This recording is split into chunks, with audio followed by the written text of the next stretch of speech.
They told me I was stuck in the past, that I needed to stop living in memories and start embracing the future. The irony was, they said it while sitting on my furniture, in my house, surrounded by my photographs that they had already moved to the hallway because the frames didn't match Mara's new minimalist aesthetic. I remember the tone more than the words. Polite, polished, the sort of tone people use when they're saying something cruel but dressing it in good manners. My daughter-in-law, Mara, smiled at me like a therapist might smile at a patient who has just confessed to hearing voices. You just seem so attached to old things, Helen. We want you to be happy, to move on. Move on. From what exactly? From 47 years of marriage. From the garden where I buried my husband's ashes under the cedar tree he planted with his bare hands. From the kitchen table where both my sons learned to write their names in crooked block letters. The past they wanted me to move on from was not a set of dusty objects. It was me. I'm 81 now. I live in what they call the guest house, a polite name for the converted garage behind their new home on Cedar Hill. You'll be close to us, Mom, my son David had said, as if proximity could replace belonging. I moved in 2 years after my husband died, still numb, still trying to keep the house from collapsing around the silence he left behind. David insisted it was for the best. The big house was too much, he said. Too many stairs, too much maintenance.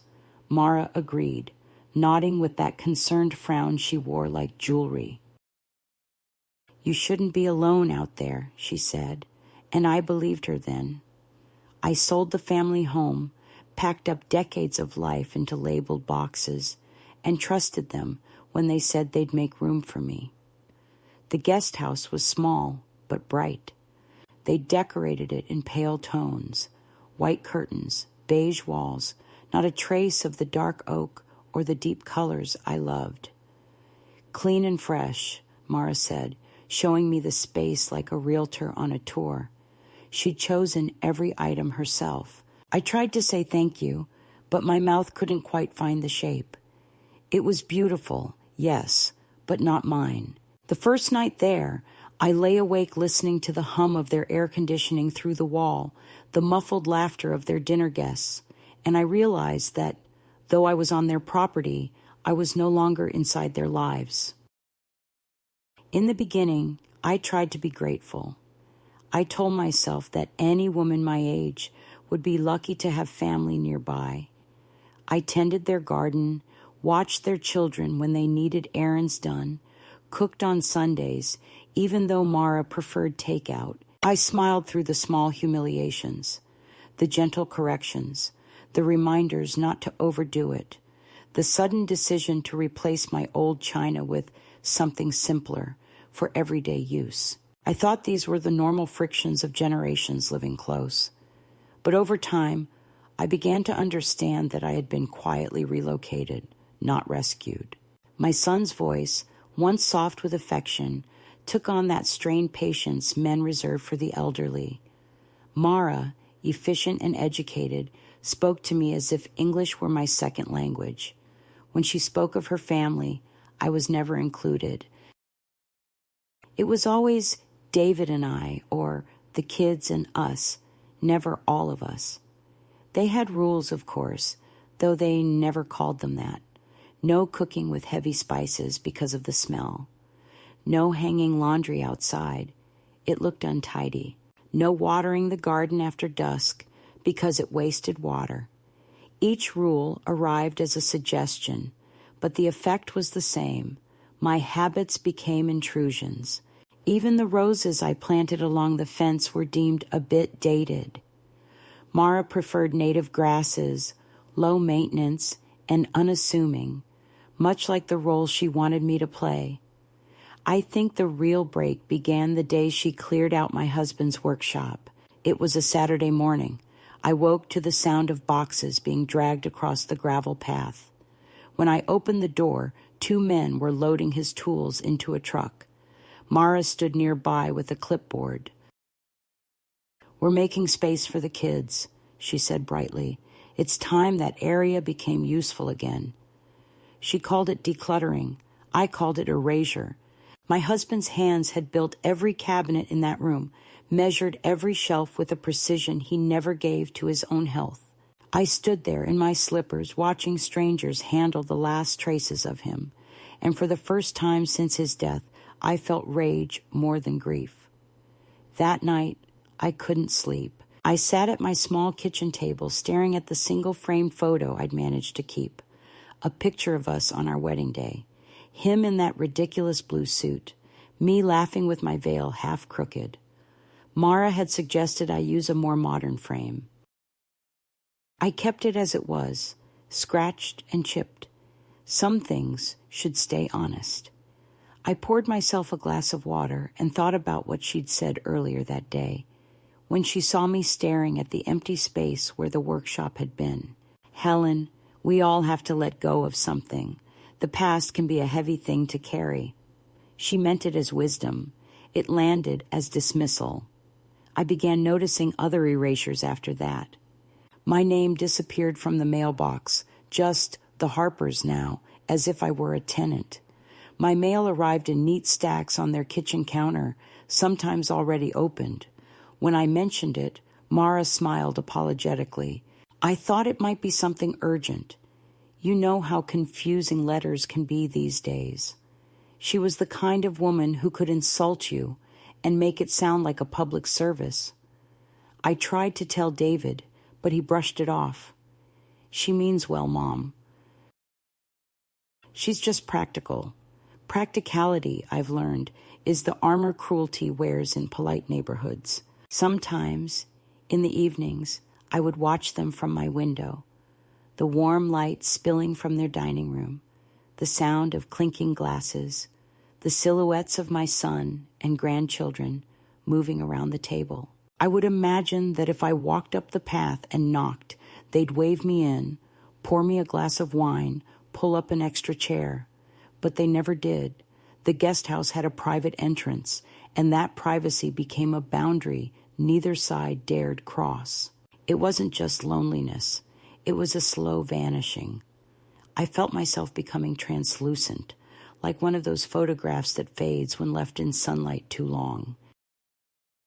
People in town would ask how I liked living with family, and I would smile and say, "It's lovely. They take such good care of me." The lie came easily because it was the sort people wanted to hear. No one wants to know what neglect looks like when it wears perfume. Then came the conversation that started everything. It was a Sunday afternoon. The smell of lemon polish thick in the air. Mara stood at the counter, sorting through my old albums. I'd brought them out to show my granddaughter, hoping she might like to see her father as a boy. Instead, Mara picked them up and said, "Do you really need to keep all of these? We could digitize them, save space." I said I preferred paper to screens. She laughed lightly. "That's the thing, Helen. You're still living in the past. You need to let the new world in." She closed the album with a soft thud, dust lifting like breath from a grave. I don't know what she saw on my face, but her smile faltered. "Don't take it the wrong way," she added. "We just want what's best for you." What's best for me? I've heard that phrase all my life, from doctors, from my husband when he made decisions I didn't agree with, from teachers who thought I should speak softer. It always meant the same thing. Sit still, don't interfere, be grateful. I nodded then, pretending to agree, but inside something cracked open, something that had been waiting years for the right fracture. That night, I took out my old ledger, the one where I used to keep household budgets back when David was small. I hadn't written in it for decades. The pages smelled faintly of dust and lemon oil. On the first blank page, I wrote one sentence. "If I am the past, then the past still owns everything you think is yours." I didn't know yet what I meant by it, but I felt for the first time in years awake. It's strange the way cruelty sneaks up on you in slippers, not boots. It doesn't shout. It rearranges, suggests, improves. It hands you tea and says, "You don't have to thank me." By the time you realize it's theft, your fingerprints are already gone. But that night, I found them again, in the ink on that old paper, in the quiet hum of the refrigerator, in the faint echo of my husband's laughter caught somewhere in the walls. They told me to stop living in the past. They had no idea the past was the only part of me still alive enough to fight. It happened on a Tuesday morning, the sort of day that pretends to be harmless. The air smelled faintly of rain and detergent. Somewhere down the hill, a lawnmower coughed awake. I was in the kitchen, slicing peaches for a pie that no one had asked for, but that I made out of habit. Mara walked in without knocking, her phone in one hand and a folder in the other, looking like someone about to deliver good news wrapped in paperwork. "Helen," she said brightly. "I was just on the call with our accountant about the property taxes. We realized something that might make things easier for everyone." She spoke in that slow, deliberate way people do when they want to appear patient, but are really delivering a command. She placed the folder on the counter and spread the papers like she was unveiling a magic trick.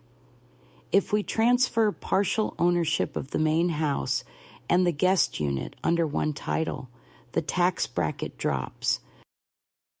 It's just paperwork, nothing that changes your life. We just need your signature here, and David can take care of the rest." I wiped my hands on a towel, trying to follow her tone more than her words. She always said "we" when she meant "I." The folder smelled faintly of perfume, of something expensive and faintly chemical, like a signature of control. I glanced at the pages, dense paragraphs, stamps, lines that looked official in that way designed to make you surrender.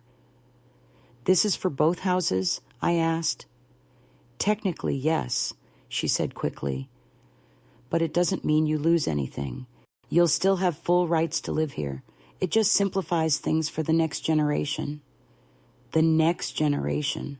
Such a clean phrase for erasure. I asked if David had read it.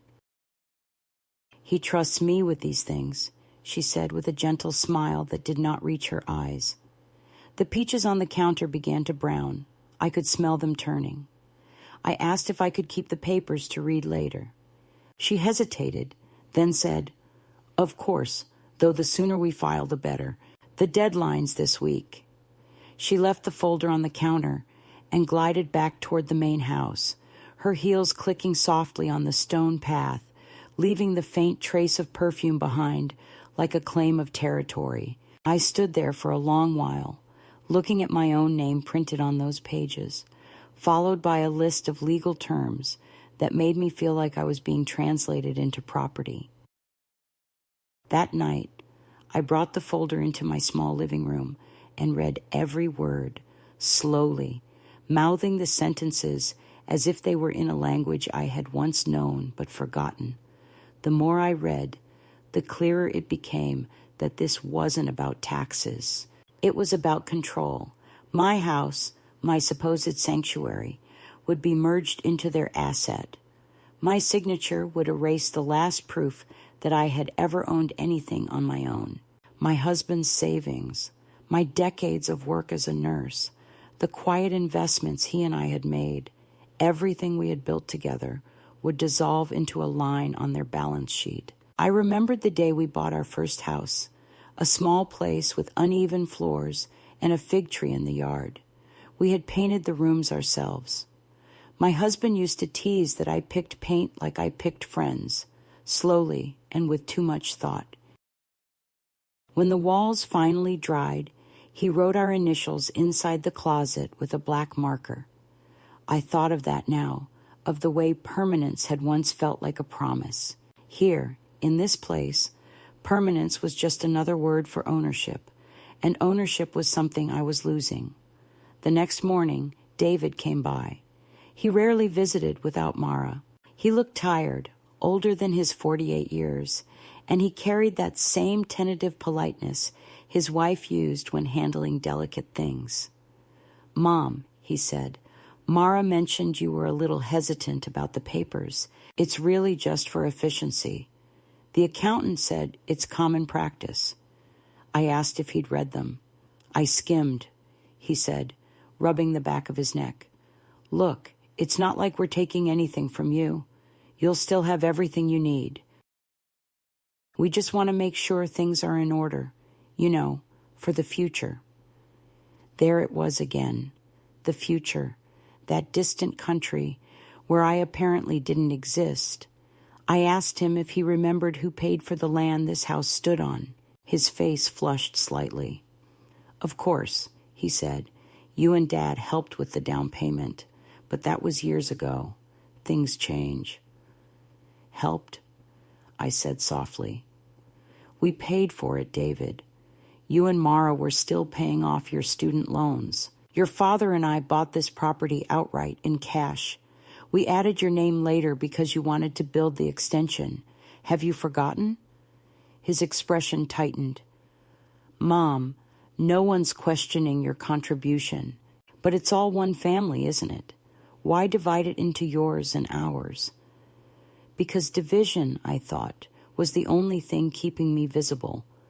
Without boundaries, I was nothing but an extension of their comfort. I told him I'd think about it, and he looked relieved, mistaking my calm for consent. He hugged me briefly before leaving. I noticed how his embrace felt rehearsed, how his eyes flicked toward the folder, as if to check it was still there. That evening, I took the folder to the library in town. It was the only place left where silence still meant respect, not indifference. I asked the young librarian if she knew a notary or lawyer nearby who dealt with property. She gave me a name, an old man named Gerald Marsh, who still did things on paper. I went to see him the next day. His office smelled of dust and ink, a comforting kind of decay. He read the documents carefully, adjusting his glasses, humming under his breath.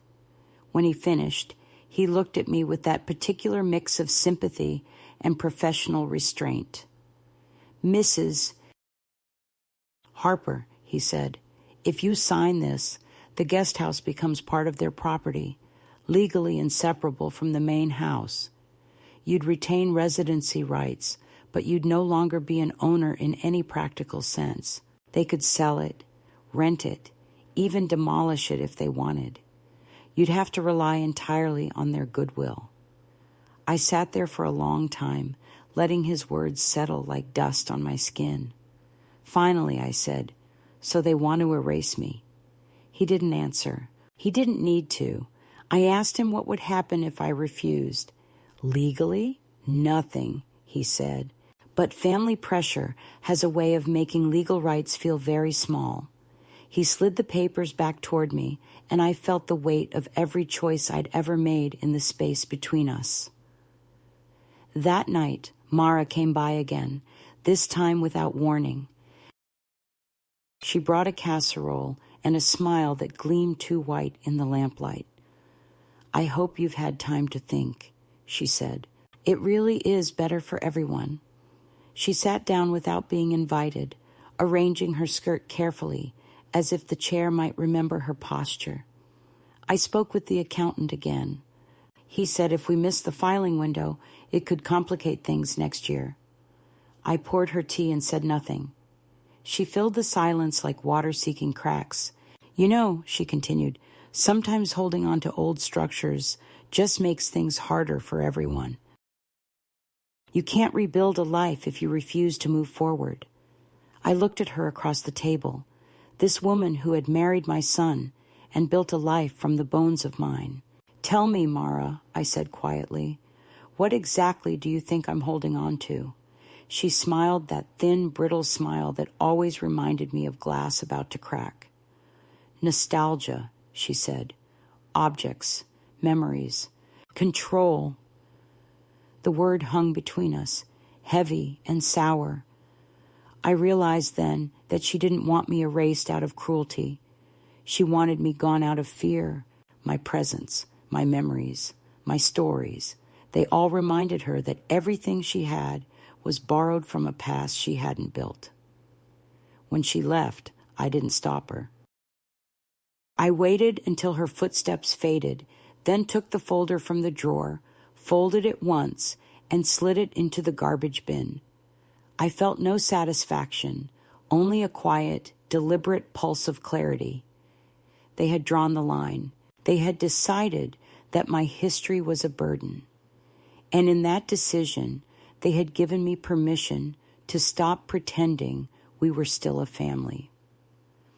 Later that week, I received an envelope in the mail, addressed to me but written in Mara's hand. Inside was a typed letter thanking me for considering the transition plan and reminding me that time-sensitive opportunities benefit everyone. There was no signature, just warmly M. It felt like a contract with the devil, written in scented stationery. I folded it neatly and placed it under my wedding photograph, a reminder of what manipulation looks like when it's dressed in etiquette. That night I stood outside, looking at the lights in their house, the silhouettes moving easily behind the curtains. My grandchildren's laughter rose and fell like distant music. I should have felt pain, but what I felt instead was a kind of awakening, like the sting of a cold wind after too much still air. They wanted me to sign away the past because it frightened them, because it was proof that before their perfection, there had been something real, but I wasn't going to sign. And for the first time since my husband died, I felt him beside me again, not as a memory, but as a witness. That was the day everything began to shift. It wasn't dramatic, no slammed doors or shouted words, just a quiet refusal, small and steady, the kind that changes everything precisely because it doesn't look like a change at all. When I went to bed, I slept soundly for the first time in months. The peaches had gone bad on the counter, but I didn't throw them away. I let them rot, sweet and defiant, a small rebellion against the cleanliness of their world. When I woke the next morning, the air smelled of fruit and decay and freedom. The days that followed carried a peculiar stillness, the kind that hides its malice under ordinary light. Nothing seemed changed, yet everything was slightly off-kilter, as though the air itself had been taught to hold its breath. Mara no longer brought up the documents, but the subject lingered between us like a scent that refuses to fade. She began her new campaign of kindness, the strategic sort that makes resistance appear ungrateful. Fresh flowers on my table, a new throw blanket to brighten up the space, invitations to family dinners that arrived with too little notice for me to accept without looking difficult. I recognized the pattern. I had lived long enough to understand that cruelty sometimes prefers to arrive in wrapping paper. David, for his part, withdrew into the safety of busyness. He worked late, spoke little, and when he did call, his voice carried that careful neutrality of a man trying to stand in two worlds without belonging to either. He began to forget small things, the monthly walk we used to take to the farmer's market, the way I liked my tea, even my birthday. When I reminded him gently, he sounded apologetic, but not truly sorry, as though he were reciting a script written by exhaustion. The children visited less often, too. Schoolwork, sports, so many activities these days. Mara said it with such polished sincerity that for a while I tried to believe her. In the quiet hours, I took to walking through the property. I needed to see the things that still existed in their real shapes before they were renamed or rearranged. The rose bushes I'd planted for my husband had been trimmed to stubs, the birdbath removed. In its place stood a sleek stone sculpture Mara said she found at a gallery downtown, something abstract that supposedly symbolized family unity. It looked to me like two people turning their backs on each other. She had moved the bench I used to sit on to the far corner of the yard, where the shade fell heavy in the afternoons. "It fits the symmetry better," she explained when I asked. as if symmetry were more valuable than memory. Every change she made seemed to erase a small fragment of me. She replaced the ceramic house numbers I'd painted by hand with brushed steel digits that gleamed soullessly in the sunlight. My wind chimes disappeared. When I asked, she said the sound made the dog nervous. The garden gate was repainted. The soft blue I loved turned into the same sterile gray that seemed to cover everything else. It was as though she were sanding away my existence one surface at a time, and yet somehow she always smiled as she did it, insisting she was improving things, modernizing. I began to understand that her vision of family had no room for history, only design. I found small ways to resist. I started baking again, though she had gently discouraged it because the smell clings to the curtains. I made bread, heavy and dark with molasses, just to fill the rooms with the scent of something living. I left the oven door open after baking to let the warmth spread. I began keeping a journal hidden inside the hollow of an old cookbook she never touched. In it, I wrote not complaints but observations, the subtle shifts, the things taken, the words unspoken. It was a record, perhaps only for myself, but it made me feel solid again, as if writing my name into each day might keep me from vanishing entirely. Then came the mailbox incident. One afternoon, I noticed that my letters had stopped arriving. Bills, catalogs, even the charity envelopes that came like clockwork at the end of every month, all gone. I asked David about it, and he frowned, saying he'd look into it. 2 days later, Mara appeared with a folder of open mail, sorted into neat piles. I thought it might be easier if I screened them first, she said sweetly. So much junk comes through these days, and we don't want you overwhelmed. I stared at her hands, resting possessively on the envelopes, my name sliced open without permission. Overwhelmed, I repeated, letting the word dissolve in the air. By my own life? She smiled again, the way someone smiles when they think they've won an argument you didn't know you were having. Not long after that, I learned that my small savings account had been quietly linked to David's for emergency access. He explained it one evening while we were setting the table. It's just precautionary, Mom. In case something happens to you and we need to handle bills or medical things quickly. I asked him who had suggested it. Mara did, he said without hesitation, as if her suggestion were a natural law. I looked at my son, at the faint thinning of his hair and the new lines around his mouth, and saw a man who had built his life around avoiding conflict, even when the conflict was his mother's dignity. The next morning, I went to the bank myself. The teller, a young woman with kind eyes, confirmed what I already suspected. The joint access had been approved online, with my digital signature, something I had never provided. The young woman looked apologetic, but helpless. It happens sometimes, she said quietly, as if speaking of weather. Family members mean well, but they overstep. I closed the account that day, transferred what little was left into a new one in a different branch, and kept the new card hidden in the lining of my purse. It was not revenge. It was preservation. That same week, I overheard Mara speaking on the phone in the garden. She was pacing, her voice clipped, sharp enough to cut. She's resisting again, she said. No, I told you, she's fine, just stubborn. Yes, I'm keeping an eye on her. We'll get it sorted before the holidays. She must have thought I was asleep, but I was standing by the window, the sound of her voice threading through the glass like a knife drawn across silk. I didn't confront her. I wanted to see how far she would go when she believed I was no longer watching. Soon after, small conveniences began to vanish. My reading glasses, the spare key, even the small jar of coins I kept by the sink for the newspaper boy, all gone.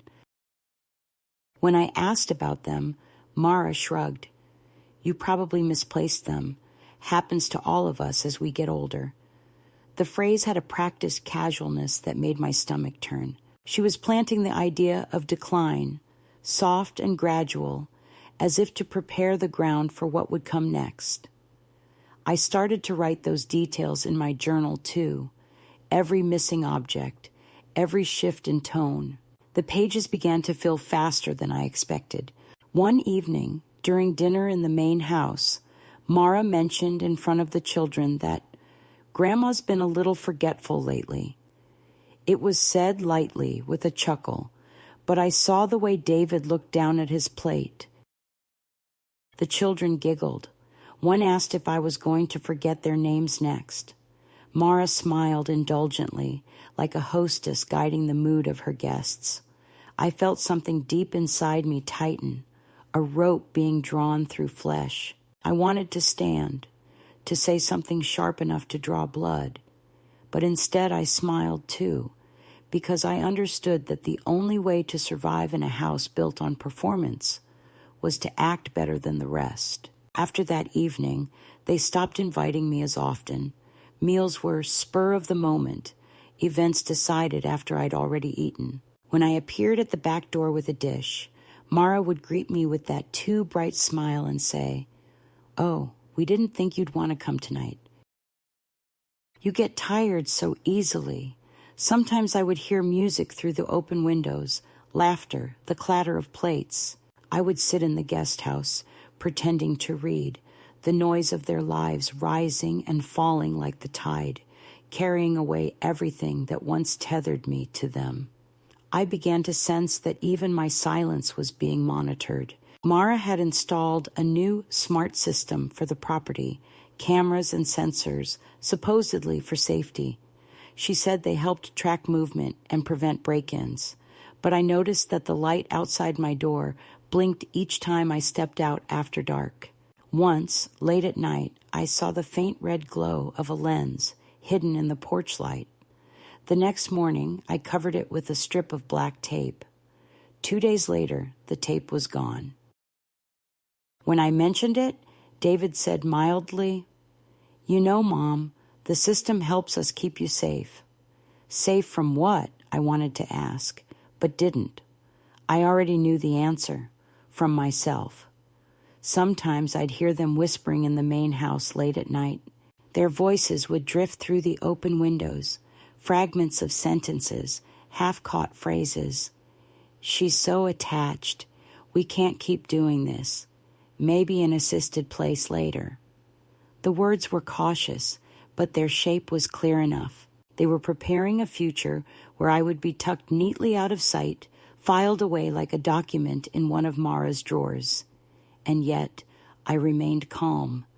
The calm of a woman who has already survived enough to recognize the pattern. I continued baking, reading, writing. I wrote letters to friends I hadn't seen in years, careful not to send them from the house mailbox.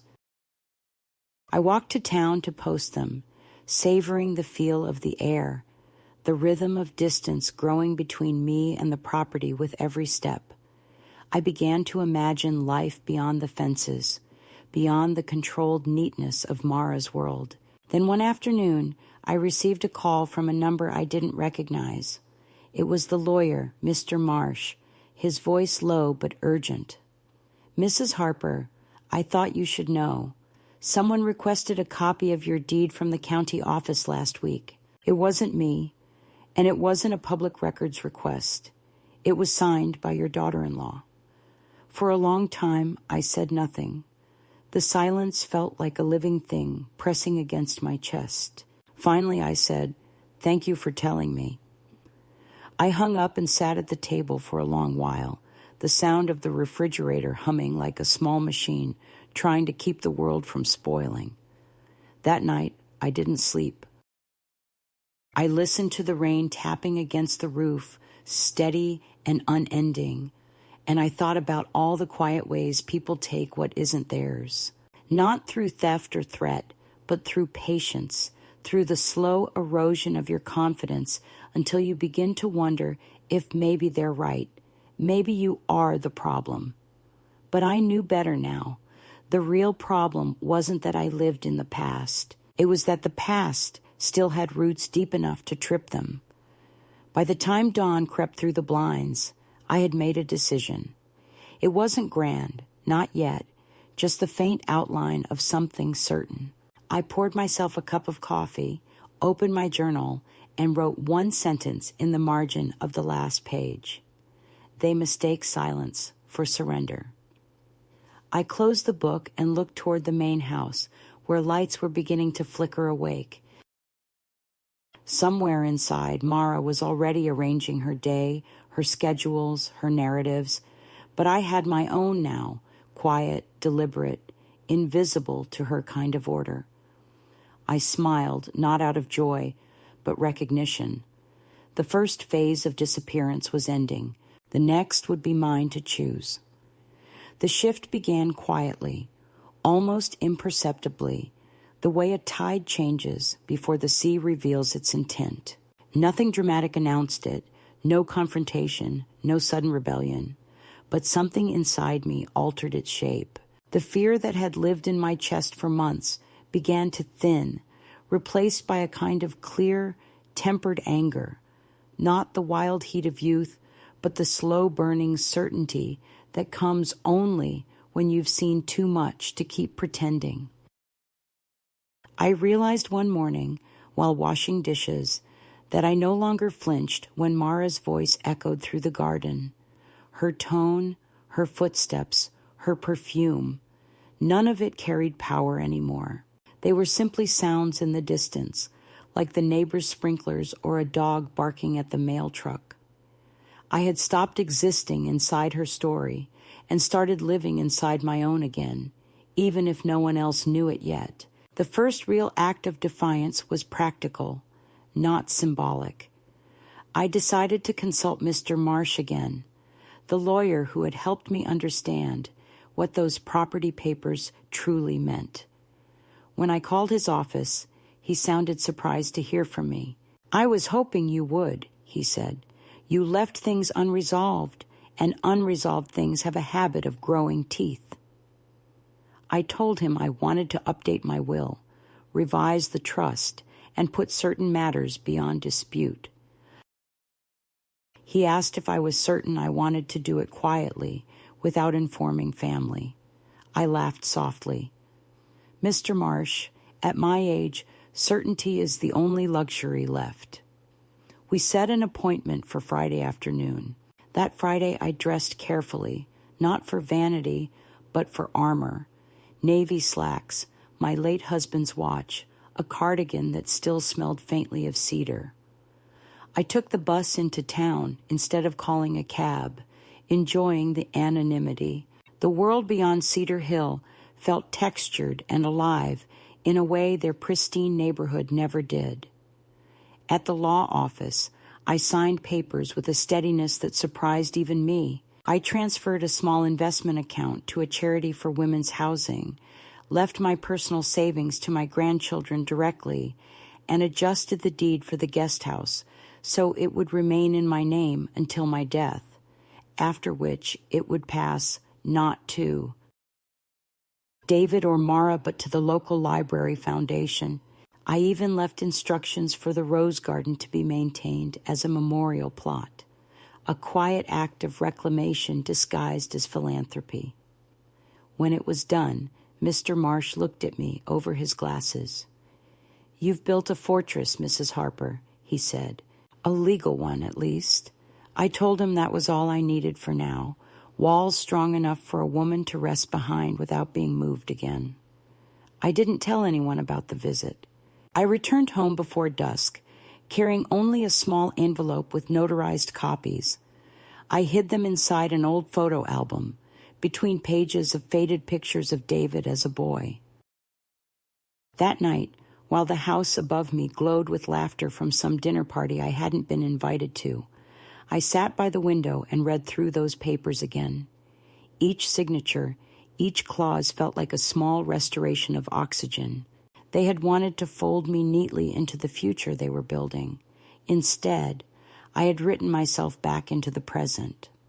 In the weeks that followed, The subtle architecture of my defiance began to take shape. I opened a new post office box in town, using the address of a friend from church as a reference. I redirected certain correspondence, bank statements, insurance updates, personal letters. I also began sorting through my belongings, not to discard them, but to decide their fates myself. The china Mara had once dismissed as outdated, I packed carefully and donated to the Historical Society.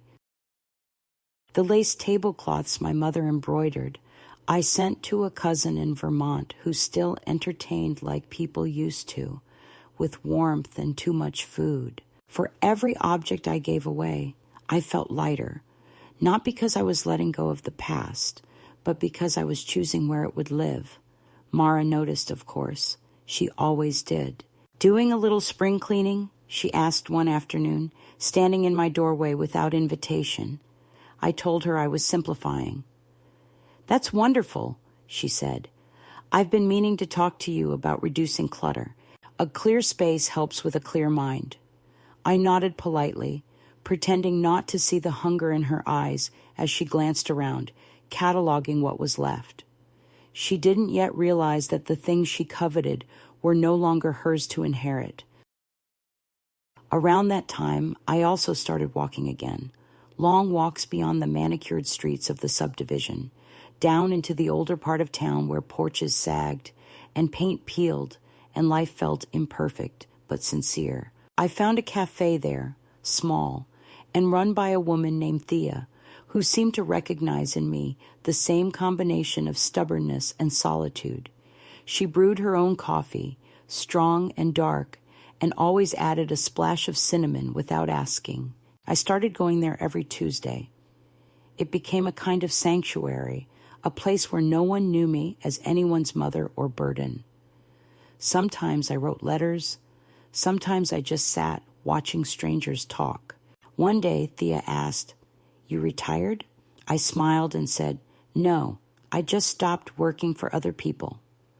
These small rituals, lawyer visits, secret mailboxes, long walks, became my resistance, but they also became a new rhythm of life. The more I lived outside their reach, the clearer I became to myself. Even my body seemed to remember old confidence. My back straightened. My steps grew firmer.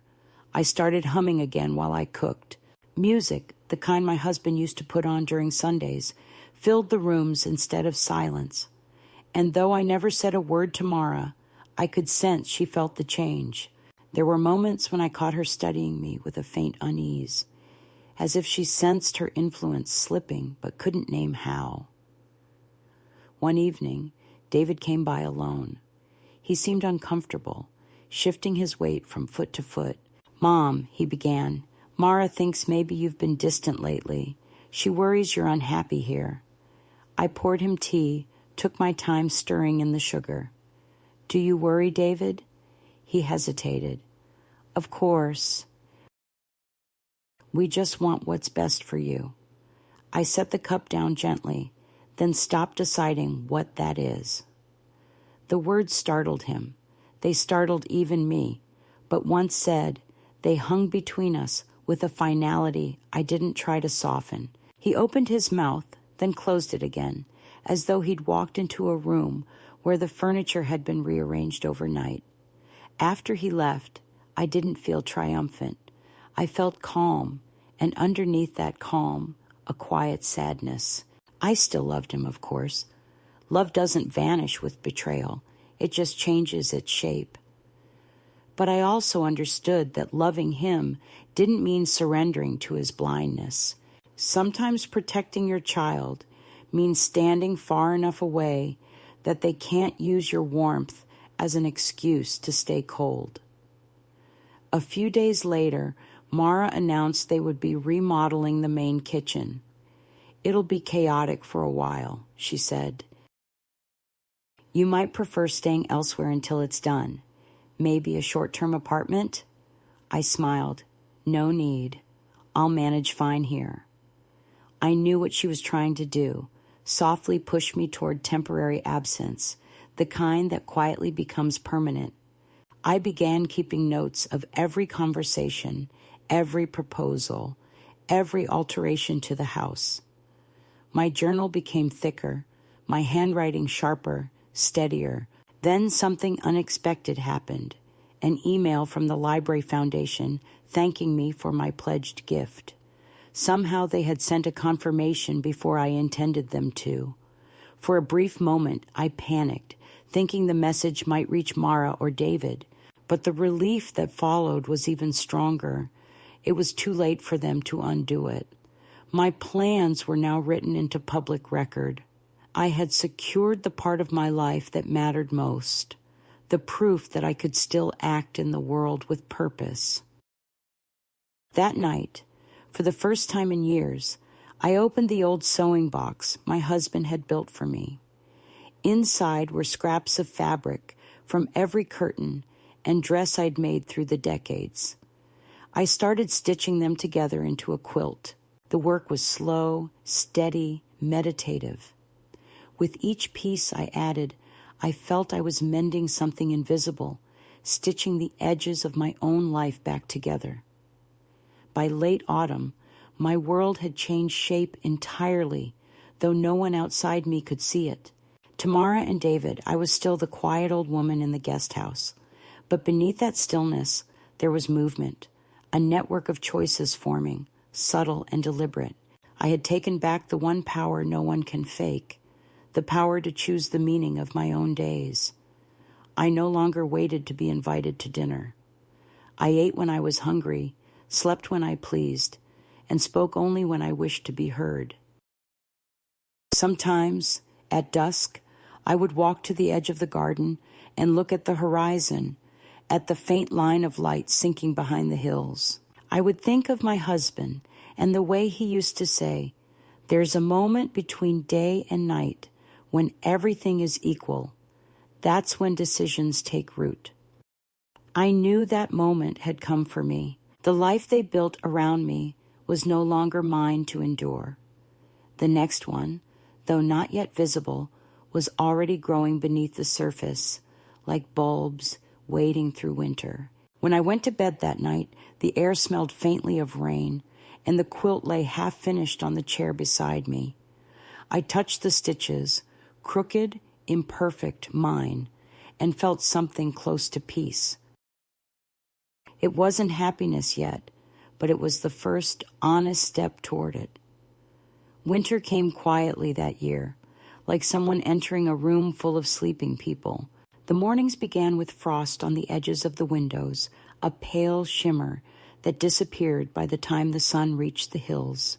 I found comfort in that slow rhythm, in the way nature itself seemed to whisper that all things could renew if they endured enough stillness. My new habits had become a kind of armor.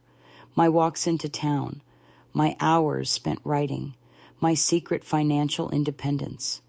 I had built a private life within the boundaries of their property, invisible to them, but fully real to me.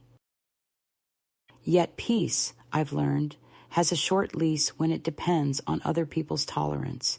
It started, as most things do, with a small intrusion disguised as concern. One afternoon, Mara appeared at my door, holding 2 mugs of cocoa and wearing that smile that was always slightly too careful, the smile of someone balancing civility on the edge of control. "I thought we could talk," she said, her voice soft, rehearsed. I invited her in because I was curious to see what shape her next manipulation would take. She sat down across from me, crossed her legs, and began with a sigh so delicate it seemed almost sincere. "David's worried about you," she said. "You've been so distant lately. He feels like you're pulling away." I stirred my tea and asked why that troubled her. "Because we're family," she said quickly, as though the word itself were a leash, and families look out for each other. She took out her phone and began scrolling, finally turning the screen toward me. "I've been looking into some really wonderful assisted living communities. Not nursing homes," she added quickly, reading the tightening of my jaw. Just places where people your age have more support and company. It might even be fun for you." She smiled again, a bright, false flash of teeth. "You could keep your independence but have professionals nearby. You'd love it, honestly. I've even scheduled a tour for next week, just to see." The audacity of her phrasing, "I've scheduled," made me laugh before I could stop myself. She mistook my laughter for confusion and leaned forward. "It's nothing permanent, Helen, just exploring options." I set down my cup, letting the porcelain meet the table with a quiet sound. "You're welcome to explore whatever you like, Mara," I said, "but my life isn't an option." Her smile faltered. "You're a misunderstanding," she said, and I could almost see the flicker of irritation behind her eyes, the kind she only showed when her performance cracked. "I'm trying to help." "No," I said, my voice calm even. "You're trying to tidy." She left not long after, flustered, her polite mask thinning around the edges. I knew it wouldn't end there. People like Mara never retreat. They regroup. A few days later, David came to see me, holding his phone in both hands like a peace offering. "Mom," he began, "I know you and Mara have different communication styles, but she really means well. The idea of moving somewhere with support, it's not crazy. You'd have people around your age, activities, structure." I watched him speak, his words lined with rehearsed compassion, and wondered how many of them were truly his. "Do you think I'm incapable of living my life?" I asked. He sighed. "Of course not, but you have to admit things change. You forget things sometimes. You isolate yourself." I wanted to tell him that solitude is not isolation when it's chosen, that forgetting is not failure when you remember who you are. Instead, I said, "I think you're confusing being left alone with being abandoned. The first is peace. The second is what you did." He blinked, caught off guard. "Mom, that's unfair," he said. "We've done everything we can to support you." I looked at my son, at the way he couldn't quite meet my eyes, and realized that in his world, support meant control, and love was indistinguishable from supervision. When he left, I sat for a long time in the quiet, feeling the cold settle around me like a truth I no longer needed to fight. The following week, I found a letter in my mailbox addressed not to me, but to occupant.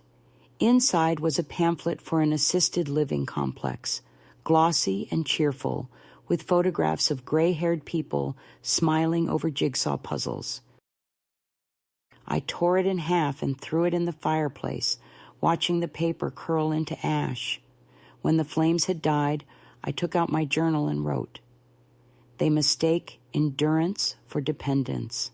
They mistake kindness for permission."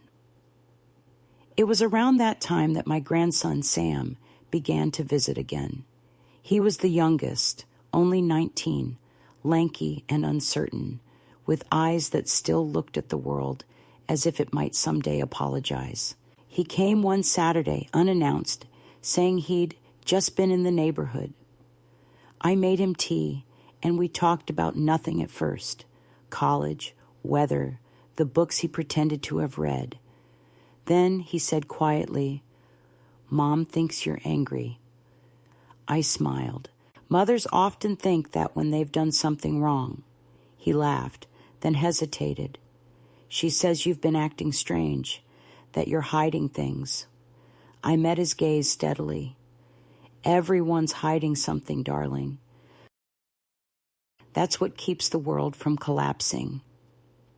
He looked thoughtful for a long moment, then asked if he could see my garden. We walked outside, the air brittle with cold, and he stopped by the roses that had survived Mara's trimming. "They look sad," he said. "They're resting," I replied. "Even things that bloom need time to be ugly." He nodded, and for a fleeting moment I saw in him the softness David had long since buried beneath practicality. When he left, I slipped an envelope into his hand.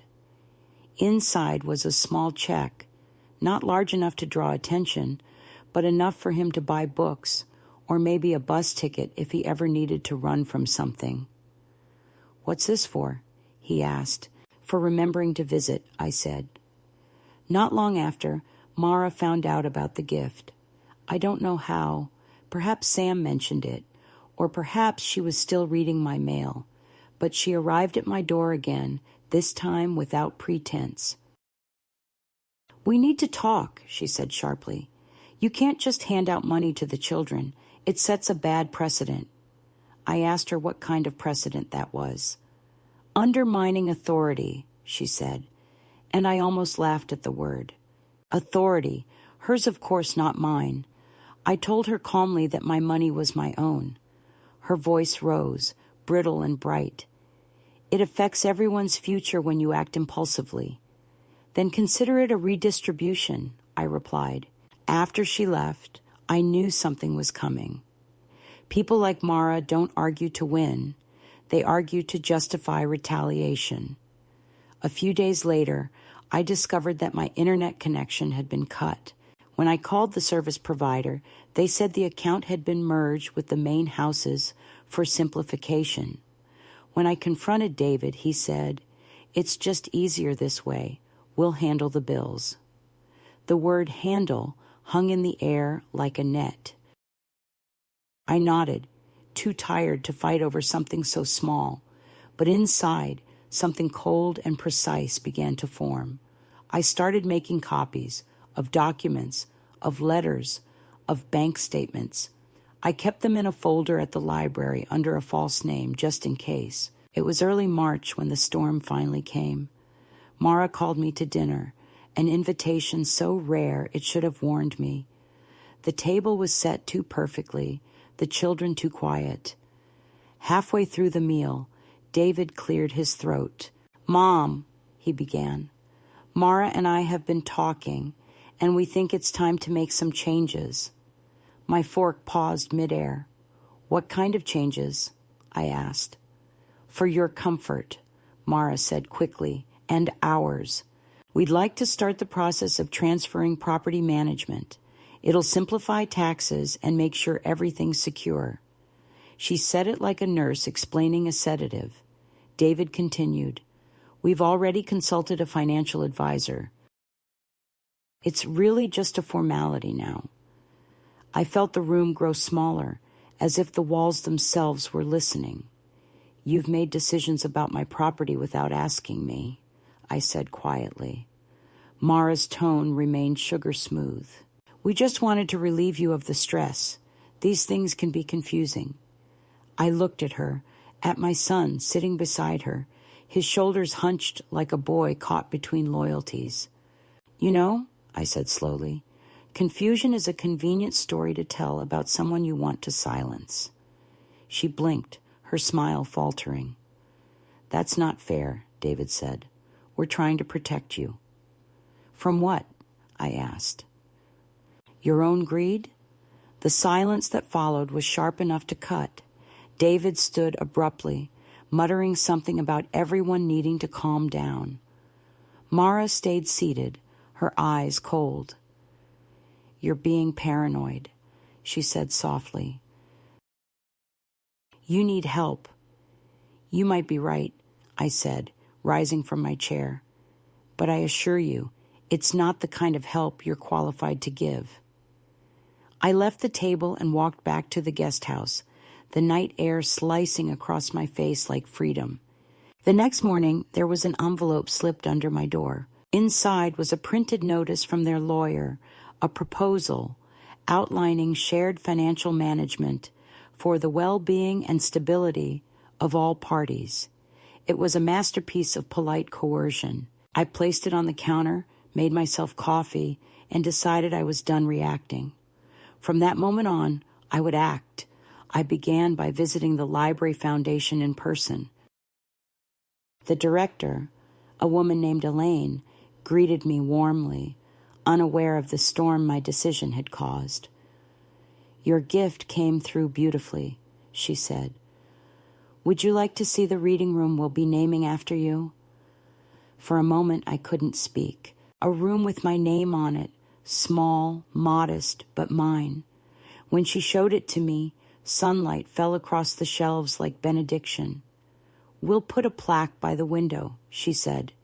Helen Harper Reading Room. It's a lovely name, don't you think? I did. When I returned home, I found David waiting outside my door. His face was drawn, his voice quiet.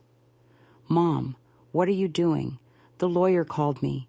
He said you changed your will, gave away money, property. Mara's beside herself. Good, I said simply. It'll keep her occupied. He stared at me, searching for the mother he used to know, the one who always yielded. Why? He asked finally. Because you told me to stop living in the past, I said. So I sold your future. He exhaled, half a laugh, half disbelief. You can't mean that.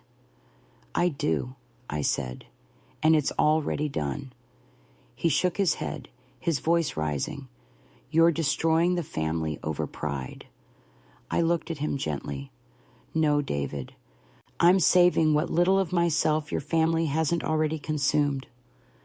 After he left, I sat by the window, watching the late sunlight settle across the yard. For the first time, I didn't feel fear or guilt or even anger, just clarity, sharp and clean as the air after a storm.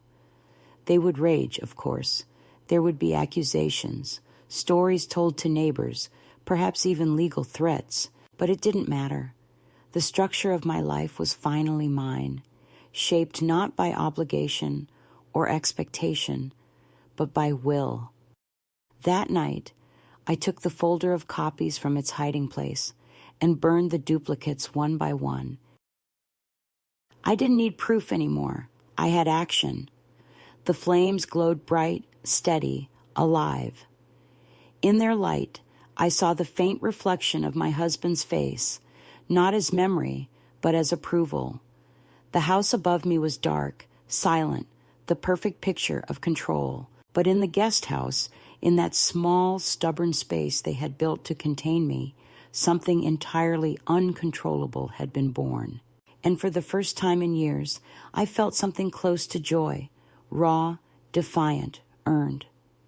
The morning it all came to a head was bright and almost unnaturally still, the kind of deceptive calm that often precedes disaster or deliverance. I woke before sunrise. The air inside the guest house, sharp with cold, and for a long time, I simply lay there listening to the faint hum of the refrigerator, the whisper of wind through the garden, the steady pulse of my own heart that seemed louder than it should have been. Something in me knew, without logic or warning, that the balance had shifted again. Mara had been quiet for days, too quiet, and silence in her world was never absence. It was calculation. I rose, dressed slowly, choosing the same cardigan I had worn the day I signed the new will, as if fabric could anchor me to my decisions. When I opened the door, I saw David standing in the garden, his shoulders hunched against the cold, phone pressed to his ear. He didn't see me at first, and I caught fragments of his words carried on the wind. Yes, I understand. No, she won't cooperate. Just do whatever's legal. He turned and startled slightly when he noticed me. Morning, Mom, he said too quickly, pocketing his phone. I asked him if he was speaking to Mara.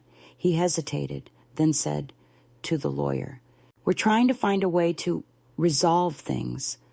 The pause before the last phrase was heavy, the sort of pause that hides a sentence too ugly to say aloud. I said nothing, only watched him fidget, a grown man, suddenly boyish in the presence of his own guilt. Maybe we can sit down later, he added weakly. Talk calmly. I smiled faintly. Calm was never the problem, David. Conscience was. After he left, I went inside and poured myself coffee, though my hands trembled slightly. Through the window, I saw Mara standing near the garage, her phone in hand, her voice low and quick. She was dressed for victory, hair pulled tight, coat belted, that particular stillness in her posture that told me she had decided to act. I knew then that something was coming that would force everything into the open. I had been waiting for this without realizing it, waiting for the moment when my refusal to bend would finally reveal itself as power, not obstinacy. Around noon, there was a knock at my door. When I opened it, a man stood there, formal, polite, holding a briefcase. Behind him, Mara hovered like a shadow, pretending to be light. "Mrs. Harper," he said, "I'm here on behalf of your son and daughter-in-law. They've asked me to review your current living arrangement and to discuss a proposed guardianship petition." The words hit me with a clarity so sharp it almost made me laugh. Guardianship, the legal word for dispossession disguised as protection. Mara smiled, that tight professional smile she used when delivering moral injury under the banner of concern. "It's just paperwork," she said, "to make sure you're safe." I invited them in, gestured toward the small table, and poured coffee for everyone. The lawyer began explaining the process, evaluations, signatures, medical verifications, all in that careful tone people use when speaking to someone they think fragile. I listened without interrupting, nodding at intervals, though my mind was already elsewhere. When he finished, I asked, "And who suggested this?" Mara spoke before he could answer. "We all did. It's just a precaution. You've been forgetful, and we can't have something happen to you alone out here." I set my cup down, very gently. "I see," I said.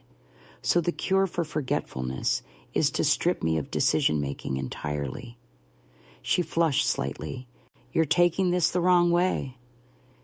"There's no right way to take betrayal," I said softly. The lawyer cleared his throat and produced a document. "If you'd like, I can read it aloud." I told him that wouldn't be necessary. I reached instead for a folder I had placed on the counter earlier that morning, almost as if my hands had known this moment would arrive. "Before you continue," I said, "you might want to review these." I handed it to him and sat back, watching as he opened it. Inside were copies of my revised will, the transfer records, and the deed confirming the guest house's ownership under my sole name. The lawyer's expression changed almost imperceptibly, a small flicker of discomfort crossing his features. "Mrs. Harper," he said slowly, "these documents appear quite comprehensive." "They are," I replied, "and legally binding." Mara leaned forward, her voice rising in a thin, incredulous pitch. "You had no right to do this without consulting us." I met her gaze steadily. "Consulting you? About my own life?" She stood up, her composure unraveling. "You don't understand how complicated you've made things. The taxes, the estate, David and I." "David and you," I interrupted, "built your life on the assumption that I would quietly fade out of mine. That was your first mistake." The lawyer cleared his throat again, clearly wishing to be anywhere else. "Perhaps it's best if I take my leave," he murmured. He gathered his papers and slipped out, leaving the two of us in the silence that followed. Mara remained standing, her breath shallow, her hands clenched at her sides. "Do you think this is a victory?" she asked finally. "You've ruined your son's future." I rose slowly, meeting her height with the steady authority of age that no youth can counterfeit. "No, Mara," I said. "I've corrected it. The future he was building wasn't his. It was yours, and it was paid for with my silence." She looked at me with a kind of disbelief, as though she were seeing not a woman, but a ghost who refused to vanish. "You're cruel," she whispered. "No, I said quietly. I'm just finished being kind. She turned abruptly and left, slamming the door behind her, and the sound reverberated through the room like the closing of a chapter that had been waiting too long to end. That afternoon, I called Mr. Marsh and told him what had happened. His voice, usually measured, held a note of satisfaction. You anticipated them perfectly, he said. They can't touch your property now. The library papers are public record, and the trust is sealed. You're protected. I thanked him, though protection felt like too small a word for what I had done. It wasn't about safety. It was about presence, about standing so completely in my own name that no one could write me out again. The following days unfolded with strange serenity. Mara avoided me entirely, though I caught glimpses of her in the yard, moving with the brittle grace of someone rehearsing composure. David came once, briefly, his face drawn and pale. She says you embarrassed her, he told me. She says you made her feel like a thief. I looked at him kindly. If she felt like a thief, David, it's because she recognized herself. He exhaled heavily. You've changed, he said. Maybe I've just remembered who I was, I replied. He left soon after, shoulders heavy with confusion, but I felt no guilt this time. For the first time in years, I had no need to explain myself. That weekend, I went into town, to the cafe where Thea still remembered my order. I sat by the window, watching the people pass, and for the first time in months, I didn't feel invisible. I felt ordinary, which is a rarer kind of triumph than joy. I read the newspaper slowly, savoring the small stories of strangers' lives. When Thea brought my coffee, she said, You look different today, lighter. I smiled. I just stopped mistaking survival for gratitude. She nodded as though she understood, and perhaps she did. A few days later, I received a letter from the Library Foundation. Inside was a photograph of the reading room, shelves newly installed, a brass plaque by the window engraved with my name. The sight of it undid me in a way nothing else had, not because it was grand, but because it was tangible proof that I existed beyond the confines of that property, beyond the small narrative they had tried to shrink me into.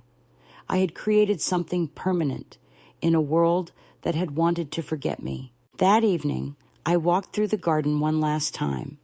The air was cool, fragrant with the faint memory of roses. I touched the trunk of the cedar where my husband's ashes rested and whispered a quiet goodbye. It's done, I said aloud. They can't take what we built. The wind answered softly through the branches, as if in agreement. When I turned back toward the guest house, the lights from the main house were on, bright and cold against the darkening sky. I could hear faint voices, sharp and restless, carrying the sound of a household trying to make sense of its own loss. Inside, I sat at my small table and began writing a letter. Not to Mara or David. They already had all the explanations they would ever deserve, but to Sam, the grandson who had looked at the roses and understood. I told him that the world would often ask him to be reasonable, when what it really wanted was obedience. I told him that kindness without boundaries becomes a weapon in other people's hands. I told him that love, real love, sometimes means refusing to be diminished, even when it costs you the comfort of belonging. When I sealed the envelope, I felt a quiet steadiness settle in me, a peace that wasn't passive but earned. By the time I went to bed, the sky outside had turned the deep blue of finality. I lay awake for a long time, not thinking, just breathing, feeling the house expand and settle around me like something finally at rest. I didn't know what the next day would bring, perhaps anger, perhaps silence, but it didn't matter. The story they had written for me had ended, and the one I had written for myself had already begun. I was no longer the relic they pitied, nor the dependent they managed. I was, at last, the woman who had chosen her own ending. And that, I realized, was what it meant to live fully, not to be remembered kindly, but to remain unowned. The days that followed felt weightless, as if time itself had loosened its grip. The air was softer, the house quieter, and for the first time in years, silence didn't feel like absence. It felt like ownership. I had imagined that after everything, the papers, the confrontation, the final refusal, there would be some great explosion, that Mara would storm into the guest house with more accusations or threats, that David would call in tears or rage. But instead, there was only a stillness, as if the entire world had exhaled. They didn't come. They didn't speak. The path between our doors grew over with frost and disuse. I saw them only in glimpses now, through the window, her thin figure moving briskly through the yard, his slower shadow behind. Their lives went on without me, precisely as they had hoped, except for one small inconvenience. They no longer owned the narrative. At first, that realization frightened me more than I expected. I had spent so long reacting to their control that when it finally disappeared, I was startled by the emptiness it left. There were mornings when I woke and almost reached for some new insult to absorb, some fresh indignity to resist, but none came. It was just me and the quiet and the work of beginning again. I filled my hours with small, deliberate acts of selfhood. I cooked what I wanted, even if the smell of onions carried through the vents. I played old jazz records late into the night. I wrote long letters, not to plead or justify, but simply to remember. I learned the rhythm of my own solitude, the way light moved across the kitchen floor, the way the wind found its way through the cracks of the window and hummed softly, like a secret kept by the house itself. Winter deepened, and with it came a strange peace. I began volunteering twice a week at the library, in the very reading room that bore my name. The first day I walked in, Elaine, the director, hugged me as if she were greeting an old friend. "It's even more beautiful in person," she said, gesturing toward the brass plaque by the window. I touched it lightly, tracing the letters of my name as though confirming that they were real. For the first time in years, I felt visible without having to perform for anyone's approval. Children came after school to read, their voices filling the space with the kind of noise that nourishes rather than wounds. Sometimes I helped an elderly man with his crossword, or sat beside a teenage girl who was too shy to speak, but always brought a notebook full of poetry. No one there knew my story. They didn't know about the guest house, the erasure, the inheritance. I was simply Helen, the woman who kept the room warm and made sure the lamps worked. It was enough. Occasionally, I would run into acquaintances from the old neighborhood. They would ask politely how I was getting on, whether I still lived near David and his family. I would smile and say, yes, still nearby, which was true in the most technical sense, though proximity no longer meant connection. They would nod, perhaps sensing more than I said, and the conversation would drift to other things. I didn't feel the need to explain anymore. The truth no longer demanded witnesses. It was complete on its own. One Sunday morning, Sam came to visit. He arrived quietly, without warning, as he always did. His hair was longer now, his manner more grounded. He carried a small plant wrapped in paper. "For your windowsill," he said. "Something green for winter." We drank tea together, talking about his studies, his plans, the kind of future that still had room for imagination. After a while, he asked, almost hesitantly, "Are you happy here, Grandma?" The question startled me, not because it was naive, but because it was so direct. I thought for a long moment before answering. "Happiness," I said slowly, isn't what people think it is. It's not joy or peace or comfort. It's knowing that your life belongs to you, even when no one else understands it. He nodded, serious beyond his years. Mom says you've changed. I smiled. Then she's finally paying attention. When he left, he hugged me tightly, the way children do when they're old enough to know the difference between affection and obligation. I stood by the window watching him walk up the hill, and for the first time, I didn't feel the ache of being left behind. It struck me then that freedom isn't about leaving others. It's about no longer needing their permission to stay where you are. As the weeks passed, the house felt less like a temporary dwelling and more like a home. I moved my husband's photograph to the mantel, not as a relic, but as company. Sometimes I spoke to him aloud, not expecting answers, but enjoying the rhythm of the conversation. I told him about the library, about the children, about the satisfaction of mending small things, a loose button, a cracked frame, a stubborn drawer. He had always said that repair was a kind of prayer, an act of defiance against decay. I think he would have been proud of the way I rebuilt myself, piece by piece, without fanfare or permission. Spring arrived early that year. The garden that had been stripped bare by Mara's redesign began to bloom again in ways she hadn't planned.